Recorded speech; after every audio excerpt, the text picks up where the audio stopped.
তো আজকের এই ভিডিওতে আমি ডিসকাস করবো হচ্ছে যে সর্বাঙ্গাসন আর বিপরীতকরণী দুটো আসন এক নাকি দুটো আসন আলাদা।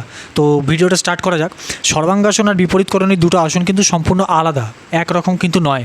ঠিক যেরকম হচ্ছে কিডন্যাপিং আর অ্যাবডাকশান, কিডন্যাপিং নামটার সাথে আমরা অনেকেই অবগত আছি। কিডন্যাপিং আর অ্যাবডাকশান দুটো নামের মানে কিন্তু একটাই, অপহরণ করা। কিডন্যাপিং মানে কি? কিডন্যাপিং মানে হচ্ছে 18 বছরের কম বাচ্চাদেরকে, 18 বছরের নিচে যে সমস্ত বাচ্চাদেরকে তাদের পরিবারের লোকজনদের কাছ থেকে অপহরণ করা হয় সেটাকে কিন্তু কিডন্যাপিং বলা হয়। ওয়্যারাজ হচ্ছে অ্যাবডাকশানটা কি? 18 বছরের ওপরের সমস্ত বাচ্চাদেরকে যদি তাদের পরিবারের লোকজনদের থেকে যদি অপহরণ করা হয় তাহলে সেটাকে কিন্তু অ্যাবডাকশান বলা হবে। কিডন্যাপিং কিডসদের সাথে যুক্ত 18 বছরের নিচে, অ্যাবডাকশান 18 বছরের ওপরের যে সাথে যুক্ত আছে। তো সিমিলারলি কিন্তু সর্বাঙ্গাসন আর বিপরীতকরণী এই দুটো আসনও কিন্তু আলাদা।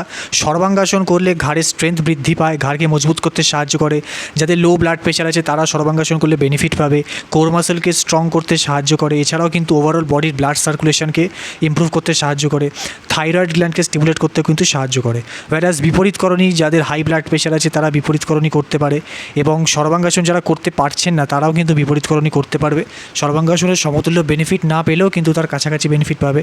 বিপরীতকরণী করলে কিন্তু হাতের স্ট্রেংথ বৃদ্ধি পায়। তো এই হচ্ছে বেসিক একটা ডিফারেন্স সর্বাঙ্গাসন আর বিপরীতকরণীর মধ্যে। Thank you.